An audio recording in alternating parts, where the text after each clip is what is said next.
இப்ப அதுவே 2 6ல இருக்குன்னா, கடன் வாங்குறது தான் அவங்களுக்கு பணமே. கடன வாங்கி, வாங்கி, வாங்கி செலவு பண்ணலாம். அந்த கடன கட்ட முடியாம அப்புறம் அவஸ்தைப்பட வேண்டியது இருக்கும். அந்த மாரி நெறைய மாட்டிக்கிட்டவங்க நெறைய இருக்காங்க. இன்னைக்கு வேலை கிடைச்சிடும், நாளைக்கு வேலை கிடைச்சிடும், அடுத்த நாள் வேலை கிடைச்சிடும், வாங்குன பணத்த திரும்ப குடுத்துறலான்னு அவங்களால குடுக்கவே முடியாது. அப்ப 2ஆம் பாவக அதிபதி போய் 6ல உட்காந்துட்டா, கடன் வாங்குறதன் மூலமா தான் அவங்க அதிகமாக வருமானத்தை பெறக்கூடிய அமைப்பு குடுத்துடும் அப்படின்னு சொல்லியிருக்கு. சரி, அதுவே 2ஆம் பாவக அதிபதி 7ஆம் இடத்துல இருக்குன்னு வச்சுக்கோங்க. வாழ்க்கை துணை மூலமாக தான் வருமானம்.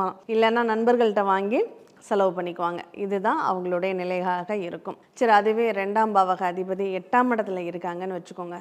திடீர் பணம் அப்படிங்கிறது எதிர்பாராத ஒரு சூழ்நிலைகளில் அந்த வருமானத்தை பெறக்கூடிய ஒரு வாய்ப்புகள், இல்லீகலான பிஸ்னஸ், 2வது தரம் மறைமுகமான பிஸ்னஸ் மூலமாக அவங்க வருமானம் ஈட்டக்கூடிய வாய்ப்புகளை கொடுத்துடும். அதுவே 9 சம்மந்தப்பட்டிருக்கு அப்படின்னா, அப்பா இருக்கிற வரையும் அப்பா தான் அவருக்கு வருமானத்தை கொடுக்கணும்.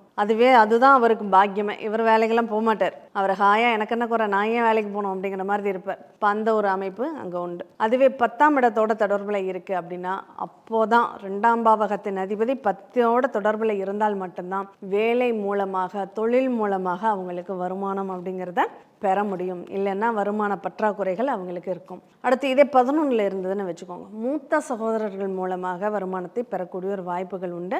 அங்கேயும் அந்த 11 அப்படிங்கிறது அடுத்தவங்கள மகிழ்ச்சிப்படுத்தி அல்லது ஒரு டூரிஸ்ட் மாதிரி, ஒரு கைடு மாதிரி அவங்க ஒர்க் பண்ணி அதன் மூலமாக வருமானம் ஈட்டக்கூடிய ஒரு வாய்ப்புகள் உண்டு. அதுவே 12ஓட தொடர்பில் இருந்ததுன்னா, வெளிநாட்டு மூலியமாக மட்டும்தான் வருமானம் கிடைக்கும், அலைச்சலுக்குரிய வருமானம் அப்படிங்கிறத எடுத்துக்கணும். உங்கள் ஜாதத்தில் முக்கியமாக 2ஆம் பாவகம் நல்லா இருக்கான்னு பாருங்கள். அதை எப்படி தெரிஞ்சுக்கிறது?